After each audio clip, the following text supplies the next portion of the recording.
Welcome, Vigilantes. This is episode 2 of the Vigilante podcast. My name is Julio. You can find me on Twitter at Julio_9. That's WHOLEO_9.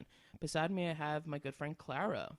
Hi, guys. I'm also on Twitter. You can find me at GQMF Acacia, spelled ACACIA. It's pretty difficult there. Yeah. Apparently, I don't know my own Twitter. So today we're going to be talking about some of the TV shows we saw this week. Some are returning shows and some of the new shows we saw. First up, let's talk about what we're drinking today. I'm having a deliciously cold Sapporo, or as I like to call it, Sapporo. I had the nice little double R because I'm Puerto Rican. Clara, what you drinking? So I found this limited edition Blue Moon flavor is cinnamon horchata ale. Horchata is like a rice drink that people in South America drink, and in Spain and in Puerto Rico. But this one's cinnamon flavored. It's a weird taste. It's beer with cinnamon. I don't like cinnamon, but awesome. The first show we're going to be talking about today is a show that has been getting a lot of attention. It is being brought back. It's called Heroes Reborn, based on the original TV series Heroes from 2007, I want to say. It stars Zachary Levi as Luke Collins, Jack Coleman, who's returning as HRG, aka Noah Bennett. The pilot episodes, I would say, because it's 2 episodes, I thought was really good. I was expecting the original Heroes, like what I really liked in the first season. Tiny bit disappointed, but I still thought it was a really good pilot. What are your thoughts, Clara? I wasn't exactly excited for Heroes Reborn when they announced that it was coming back. I kind of looked at it as the show that no one asked for a reboot. I really liked the original Heroes. It was one of my favorite shows when it was on. I think it fell off a little bit, especially towards the end.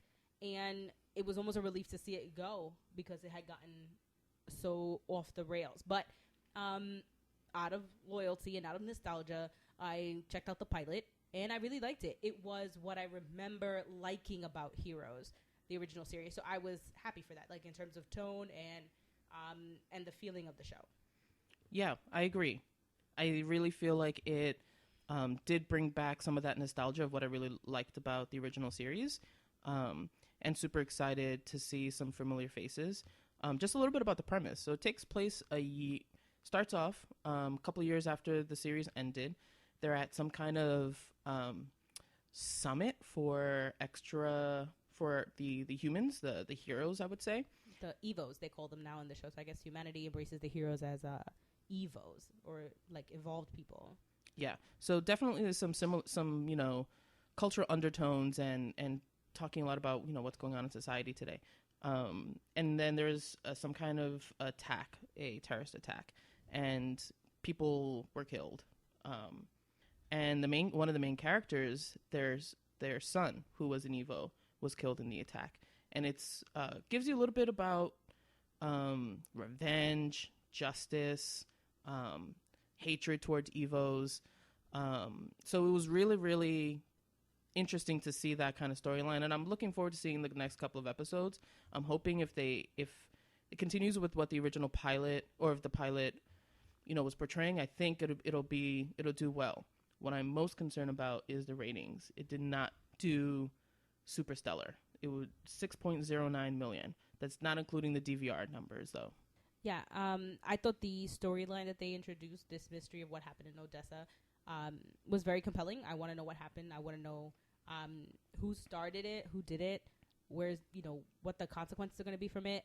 Mohinder Suresh, which is a returning character from the first series, he claimed responsibility for the attack. So it kind of ties in with that and what we remember of Mohinder. So I don't know how that's going to play out. I did like to see some of the returning characters, like Noah Bennett, who was one of my favorites. I understand that the character of Micah is going to be coming back. I think this is a great place for him to come back because he would be a little bit older, and a good tie-in, kind of like this next generation thing going on Heroes of having Micah there. The standout for me was the character of Miko, who is Katana Girl. she is found by this gamer, Ren, who through playing the Ever Now game finds her address and shows up. And then we learn that her father's missing, and through the story that she can enter the video game. And I really like that.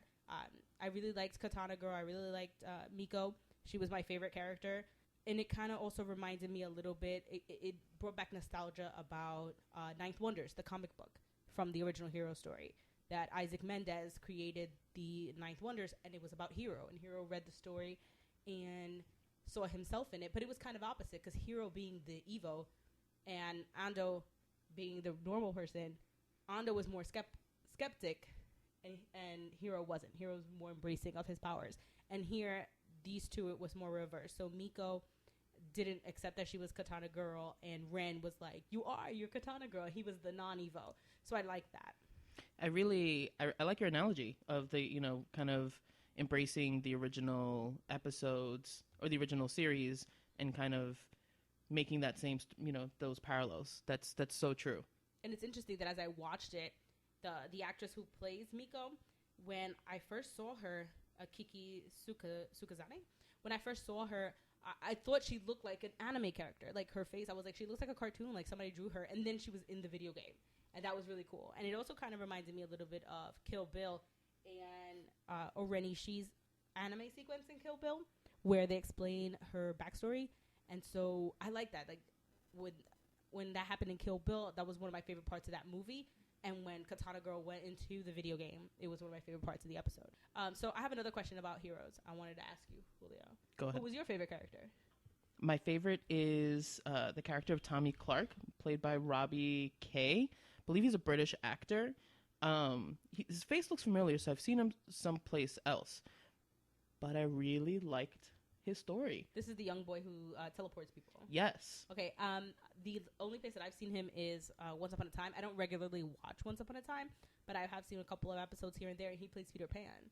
So he's Rumpelstiltskin's father in Once Upon a Time. And I find it interesting that I kind of commented that he looks like an elf. He kind of has an elfish look to him. Yes. Right? So I think that's interesting that he played Peter Pan. I have another question for you about Heroes. Okay. What do you think no one needed to forget? What did the Haitian make him forget? It has something to do with his daughter. It has to be about Claire Bennett. There's no other... We know from the original series, like, the passion that man has for his family. So something tragic must have happened for him to want to forget a good chunk of his life. So it has to do with his daughter, definitely. My theory is that Claire is not dead. Gasp. Well, we know that Claire's Evo ability is regeneration. That's I think right. even something like a bomb like that wouldn't harm her. I think we saw that in the last season of, or maybe it wasn't the last season of Heroes, but definitely in Heroes, with the nuclear man, with the exploding man, she survived a nuclear blast and she was close. I don't think that she died, and I think that is what the Haitian made him forget. I think he knew, or no one knew, that he would never stop looking for Claire, and he had to believe that she was dead. I mean, I believe it, that she may be still alive, but from what we've seen from, the producers about the casting, they've been pretty open about who's coming back and who isn't. So if she is still alive, they're really doing a good job with keeping her name under wraps. I think they would. I think that if she were to have a cameo or a small part, I think they would try to keep that as much a secret as they could. It'd also be hard, though, because Hayden Panettiere is on that ABC show Nashville, yeah. So it's a competing network. So if it's a cameo, they might be able to squeeze it in. They've done it before with Neil Patrick Harris on Fox when he was on not Big Bang Theory. Look at me. How I Met Your Mother. So it's possible. We'll see. Clara, next show. All right, and the next show we're going to talk about is Minority Report. We reviewed the pilot last episode. We're really going to more talk about the additional scene that was added, kind of the post-credits type thing that was added at the end. So, Julio, what did you think about Agatha's prediction? I really like that little post-credit scene, if you will. It kind of makes sense, with Dash leaving the home and him not being able to see his own future, that they're the ones who are seeing a potential future where they're back in pre-crime, in in their vault, not being able to see the outside world. I kind of like how it'll give us a little tension between what's going to be happening with some of the characters, because now that the Agatha knows this, Arthur knows it, Dash is the only one who doesn't know. Will he know? Will he find out? Will Arthur tell him? They are twins, so they tell each other things. So I'd be interested to see how that's going to create some tension between Dash, Lara, and potentially Arthur. The problem that I had with it, and this is a problem that I had with a lot of psychic storylines, Dash knows that Agatha's powerful, that she's a powerful precog, that she can see the future. I don't understand why Agatha's reluctant to tell Dash, because he shouldn't doubt her vision because she's so powerful. Mm-hmm. But they made it seem that maybe Dash wouldn't believe them. Though we don't know Agatha well enough, maybe Dash might not trust that she's telling him what her actual vision is. So maybe Dash has lost that confidence in her. So maybe that's why they haven't told him, because I doubt that he would think her visions were faulty, that what she's seeing is not real. Maybe there's something in their past that he wouldn't trust her. Maybe something happened on the island when they were by themselves. Or she lied to him. She maybe lied to him at some point about a vision she had to get him to act a certain way or to do something that she wanted. She maybe lied to him. Having seen the pilot before and then seeing it again as it aired this week, I liked it even more. And, I made some comments about Megan Good not, feeling like she wasn't right for the role, but she's really starting to grow on me. And what I really liked about Minority Report is I was on the social media hashtag on Twitter, seeing what people are writing. And a lot of people really liked the pilot. They made a lot of great analogies to another Fox show last year called Almost Human, where it felt like a similar tone. And I loved Almost Human. People are liking this show. My main concern, again, is the viewership. It was only 3.1 million viewers, which is pretty low even for Fox's standards. I also think that Minority Report didn't have the pervasive marketing that something like Blindspot did. People who don't watch genre television, who don't usually watch television, friends of mine, saw Blindspot, saw the pilot when it aired. They were so saturated with images and with ads for it. I don't think it was the same for Minority Report. I'm hoping that it'll build an audience as time goes by and people start talking about it more on social media. So I'm looking forward to seeing it grow.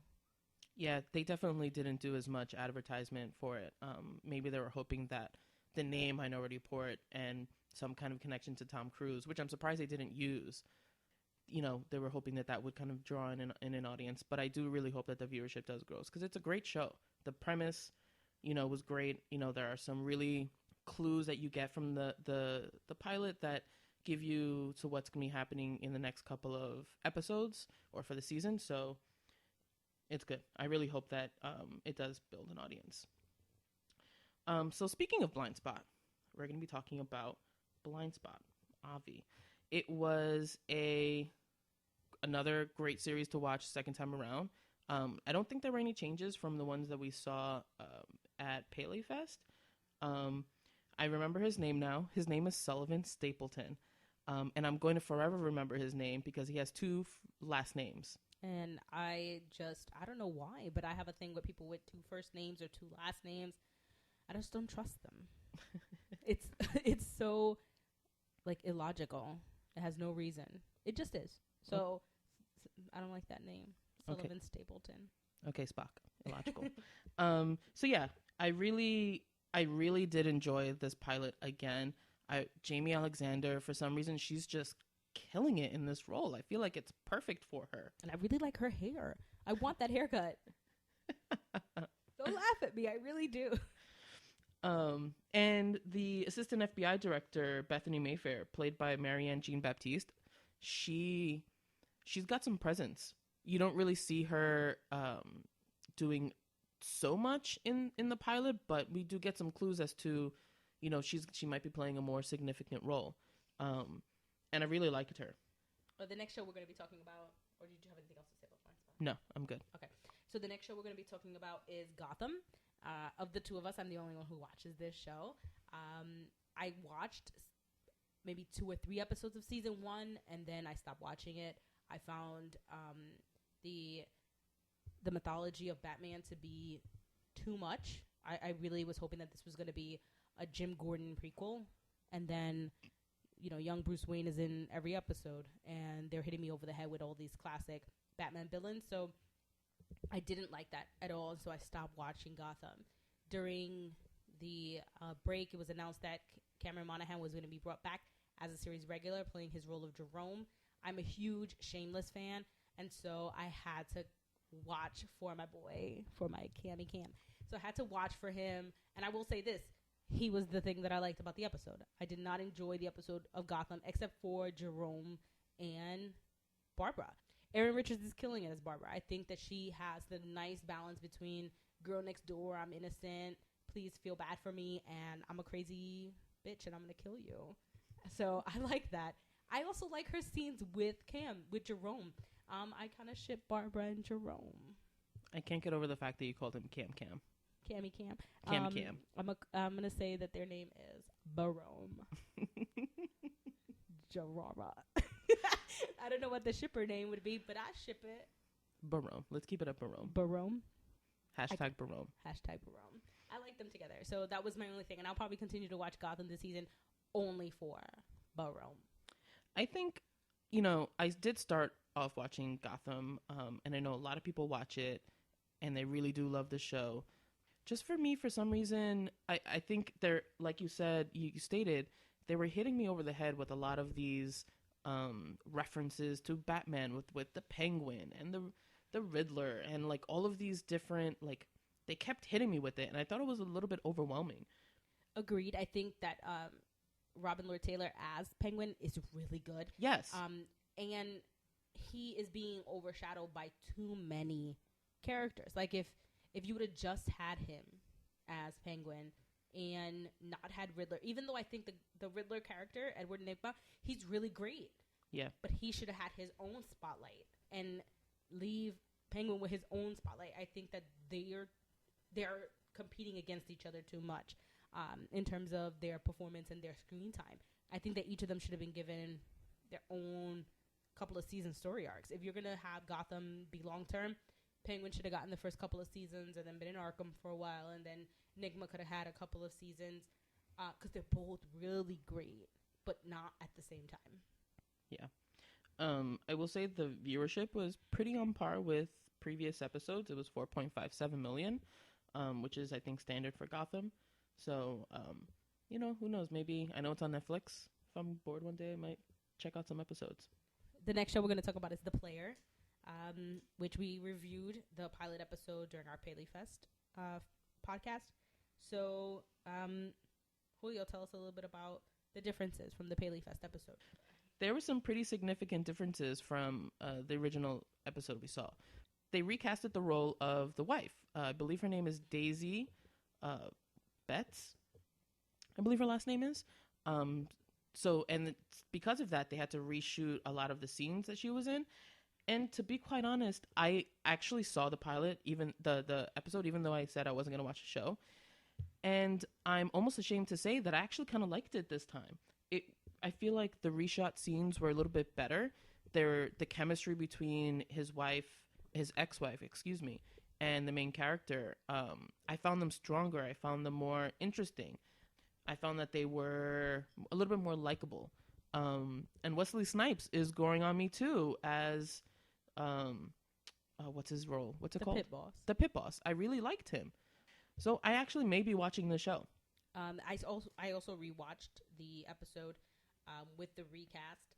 I thought that, and I don't know if it's because of the recast or because I knew what was going to happen because I had seen the pilot already, but I felt more invested in their relationship when I saw them together. Mm-hmm. So I don't know what the reasoning was. If it was because of the recast or because I knew how the story was going to play out. I will say that I felt he had more chemistry. Our player had more chemistry with the new Ginny, and their interactions were much lighter, like effortless, funny. They seemed like people who really liked each other. Their chemistry was really good, and it gave a lightness to the show that I predicted that the show should have. Like, it was like a Hawaii Five-0, lightness to the tone of the show. And I thought that having the recast helped that. The original Ginny was much more serious and intense. A little too intense, I think. It depends, because the rest of the show was kind of funny and lighthearted. And I'm going to say lighthearted because that wasn't it. But the tone is much lighter than something like a Blindspot in terms of, its content and its tone. Even the colors are brighter. The color that they film in is brighter. So the show should have a lighter quality, something like an NCIS, like Hawaii Five-0. So we'll see how it continues to go from there. I thought she was a good addition. Great. So I want to talk about Empire. I know you don't watch the show. No, I don't watch the show. I'm obsessed with Empire. I binge watched season 1 after my sisters hounded me to watch it. And I'm obsessed. I am a huge Lucius Lyon fan. Didn't you go to an Empire viewing party? Yes. So last Friday, after seeing the pilot twice before already, my sister hosted an Empire viewing party, and we all saw the pilot and not the pilot, excuse me, the season premiere. And this show, it's so over the top. It's so dramatic.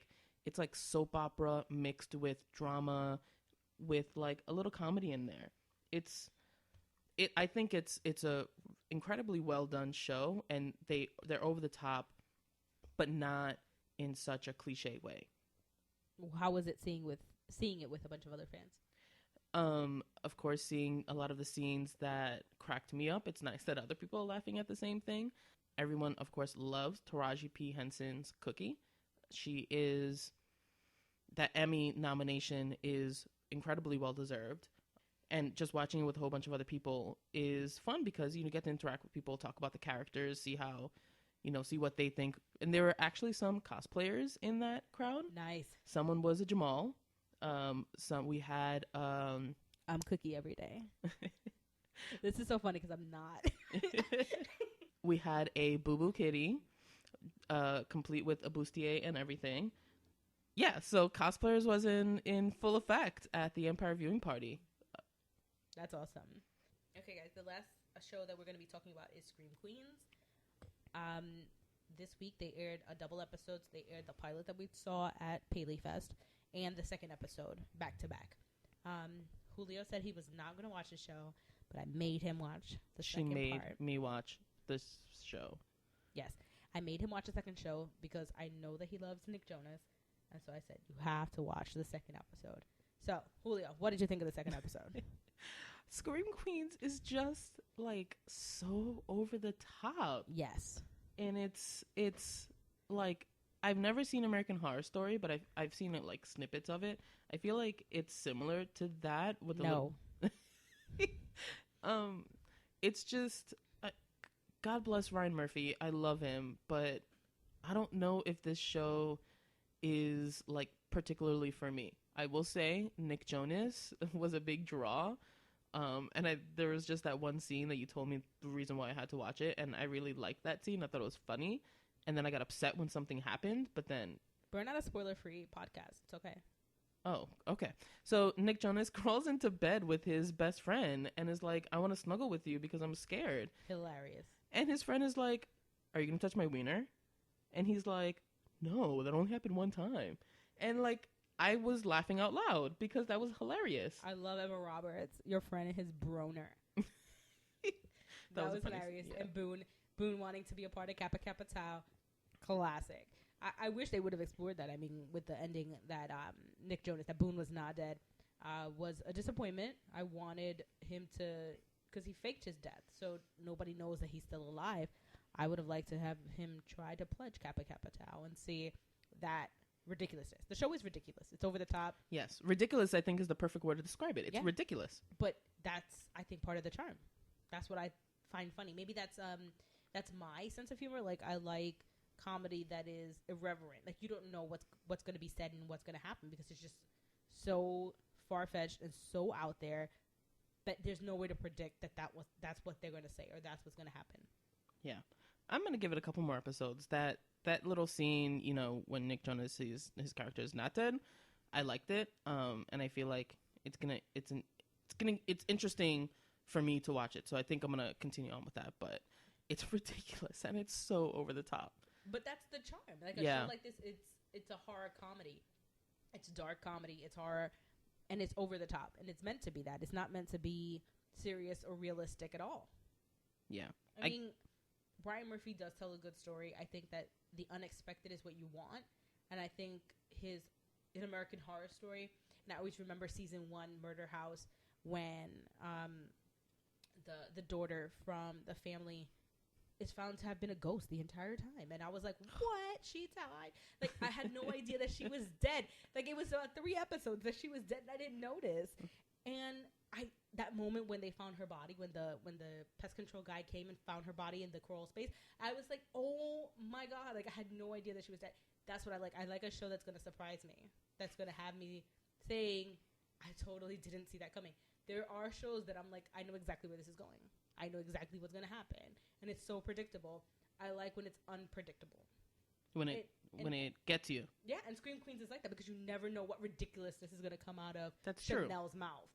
Or, like, they're investigating a murder and then they're making out in the dorm room. And they're so ridiculous because they're so involved. Like, it's funny how they're involved in their teenage love drama, the 2 characters. But there's people dying around them. It's so ridiculous. That's what makes it funny, that you're just rolling your eyes at them. Okay. You got me. It's true. Being unpredictable, I think, is really important because, you know, like you said, there are some shows that they're so procedural that you know what's going to be happening. And this, you really don't know what's going to be happening. And it was funny. I will say it was funny. And I love Lea Michele, but I like that she's not like the significant character in the show. Yeah, she's not the main character. Though I'm not sure if, I guess I would have to look into it. I thought Scream Queens was going to be an anthology like American Horror Story is, but then I'm reading that it's not. So I'm not sure if Scream Queens is going to be an anthology like American Horror Story. If it is, we'll probably see Lea Michele being the lead in another season, since that's the way the formula goes, that the actors take different roles and some will be the stars in one season and then other ones will be the stars in the next season. Yeah. I think also what I'm trying not to do, and you keep telling me not to do, is every time I'm looking at the characters, I can't help but relate them to characters from Glee.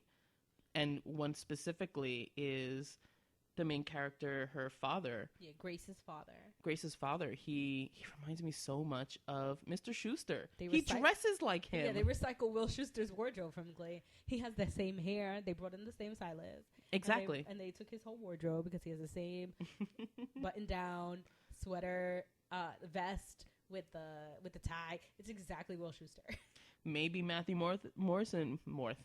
Maybe Matthew Morrison was supposed to be in this show, and then he backed out, so they had to recast. Maybe Grace is the Wemma baby. And we're just supposed to imagine that Emma Pillsbury died.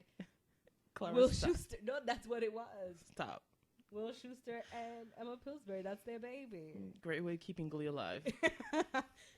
So let's talk about what we're excited for next week. There are a couple of premieres that are going to be happening.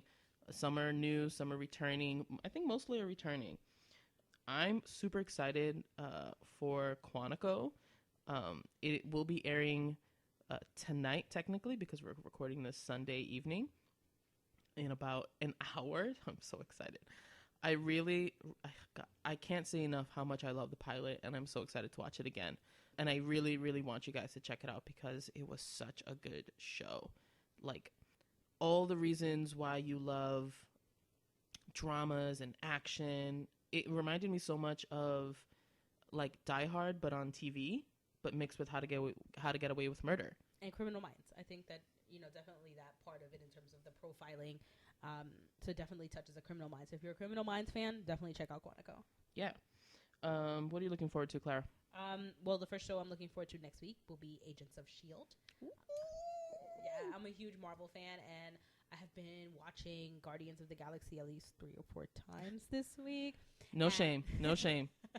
So I'm definitely excited on the new Inhumans storyline that's going to be coming in season 3, probably because the villain in Guardians of the Galaxy is a Kree, and we know that the Inhumans are related to the Kree. So I'm excited to hear more about how, that came about, and to see, what the future of S.H.I.E.L.D. is with Inhumans, fighting with them, fighting against them. And Skye is no longer. She is now Daisy. Daisy Johnson. She's taken on her birth name, no longer going by her alias or her adopted name. Yeah, I'm really excited for the premiere. I'm looking forward to it. I've been trying to stay really spoiler-free, so I don't even watch, like, the little sneak peeks. They've been putting up sneak peeks. Me neither. Or, the last few days, I haven't been watching them at all. I really like to, as much as I can, go into a pilot and a premiere fresh, not knowing as many spoilers and oversaturating myself with trailers and set photos and things like that. So I'm looking forward to seeing the premiere. Let me tell you what I'm excited about next week. Chicago PD. And by extension, the Chicago PD universe of Chicago Fire and now Chicago Med. And also by extension, SVU, because it exists in the same verse. I love the Chicago series. I really like Chicago PD. I love Sophia Bush. I've been a huge fan of hers since One Tree Hill. And I think it's a phenomenal show. The writing is great. The acting is great. The Sergeant Voight, who I adore and absolutely love him. I'm really excited for the show to premiere this week. It's been doing really, really well in the numbers in the last season. And the Chicago franchise series as a whole is doing well. So I'm excited for that to come back. The show that I'm excited to come back for next week is Sleepy Hollow. I was really excited for it 2 years ago when it premiered. I really liked it. It was one of my favorite shows that season that came out. Season 2 was a little bit of a disappointment to me. It kind of went downhill in terms of it, about my enjoyability of it. So I'm excited to see them come back with a fresh story. From what I understand, though, as I said, I like to stay spoiler free. The only thing I do know is that they have kind of defeated this evil and stopped the apocalypse, and so now they're trying to figure out, especially Ichabod, what's his place in the world now without Katrina, without this mission, without this duty. Where do they go from here? So I'm excited to see, where that's leading them. Yeah, and how's he going to fit into this now that they don't have to stop the apocalypse? Supposedly. Allegedly. This show also has a new showrunner, if I'm not mistaken, right? I'm not sure. Again, I'm not immersing myself. Okay. Yeah, I agree with you. I think I really like season 1 after you guys hounded me to catch up on Hulu, on the series, and I really liked it. Season 2, I kind of felt like they were dragging a little bit. I also feel like they rushed the storyline pretty quickly. This whole apocalypse thing, that could have easily gone 3 or 4, maybe 5 seasons. I don't think the apocalypse is over. I think that Moloch was one of the enemies they had to face. I don't think that it is over. I think it's going to continue. He was like the seals, breaking the seals on Supernatural. Maybe. Well, I also think that Katrina, I think that towards the middle of season 2, they didn't know what to do with Katrina. And so I think they rushed Katrina's storyline, and ultimate ending of her storyline was rushed. That could have been its own season. Because Katrina could have been a really great villain that they extended over time. True. I hear you. Yeah, Katrina seemed a little bit lost in the last couple of episodes. They were unsure of what she was going to be doing. And that really kind of portrayed, like you saw that a lot in the episodes. And I think that's also part of the reason why it lagged a little bit. So our last thing that we want to say that we're excited about is in 2 weeks is New York Comic Con. Whoop, whoop, whoop, whoop. We'll both be attending New York Comic Con, and our episode that will be posted probably Monday or Tuesday, the 13th or the 14th, will be about specifically New York Comic Con. So we're excited to bring you guys that content. We've been looking at the schedule and looking at all the events that we want to go to. And so we might see you guys around. Julio, what are some of the panels that you're looking forward to? Oh, my goodness. I was just looking at the app earlier today, and, there's so many conflicting things that I want to see. I'm going to have to make some pretty hard choices. I definitely want to check out the Daredevil and Jessica Jones panel. It's on main stage, I believe, Friday afternoon. I'll be there. It's wristband, so I'm a little bit nervous. I'm hoping I can get one. I know last year we got it pretty quickly. Yeah, last year wristbands worked out pretty well for us in terms of going in and trying to get the panels that we wanted. I think the only panel that I didn't get last year that I wanted to see was The Walking Dead. Jeez, The Walking Dead. But everything else that I wanted to see in main stage, I did get to see. And everything I wanted to see in Empire, I did get to see. Yeah, so there are definitely some conflicting things in Empire and main stage. So, sorry, just for reference, Empire and main stage are the 2 largest rooms at the Jacob Javits Center that the New York Comic Con uses. So, yeah, I know one thing that's definitely conflicting is I want to see the Teen Wolf panel, but that's at the same time as a Daredevil and Jessica Jones. No, And it's the same time as the Agents of S.H.I.E.L.D. and Agent Carter. sorry, Marvel. It's Marvel. So Yes. So it's the same time as that. So I'm definitely most likely going to see the Marvel and Agent Carter because hello, Agent Carter, Haley Atwell, she's amazing. So yeah, so the New York Comic Con episode I think is going to be chock full of all of the juicy details we're getting for new shows. I believe we're also going to be seeing the premiere, not the premiere, but some snippets of Shadowhunters on ABC. Yep. We're going to try to get into that panel. And check out our Twitter because we're going to be posting lots of pictures of people we're seeing and cosplaying and lots of really awesome things. So if you don't know our Twitter by now, you should. It is at Vigilante Pod, VIGILANTEPOD. And that's where we're going to be posting a lot of cool stuff for the podcast and as well as some pictures we're seeing from New York Comic Con. I'm kind of mad that Julio didn't ask me what panels I want to go see. Clara, what panels are you going to go see at New York Comic Con? Okay, so I want to see, of course, some of the big panels, but some of the smaller ones I want to see hip-hop and comics cultures combining. That's one of the panels I want to go see on Thursday. That sounds interesting. Yeah, so I'm excited to go see that. It's the first thing in the morning on Thursday. What time? 11 o'clock. Girl. I really also want to get into the 12 Monkeys panel. Oh, I know you love that show. I love 12 Monkeys. And I really want to get into that one, but that's a main stage panel, so it means I have to get a wristband. So I'm hoping that I can get a wristband and then get into the hip-hop and comics culture. What time is the 12 Monkeys panel? At 12:15, but, you know, the wristbands, you got to get there as early as possible. Yeah. And I think that's the biggest thing that's in main stage on Thursday. Oh, Thursday. Okay. You should be fine. Hopefully. And then Thursday night, if I can make it to 8 p.m., because I'm like an old lady and I have to be in bed at certain times. So maybe by 8 p.m. I'm going to do the She Made Me Do It, Fangirls Lead the Way. So I'm thinking of attending that too. I want to go to some of the smaller panels as well.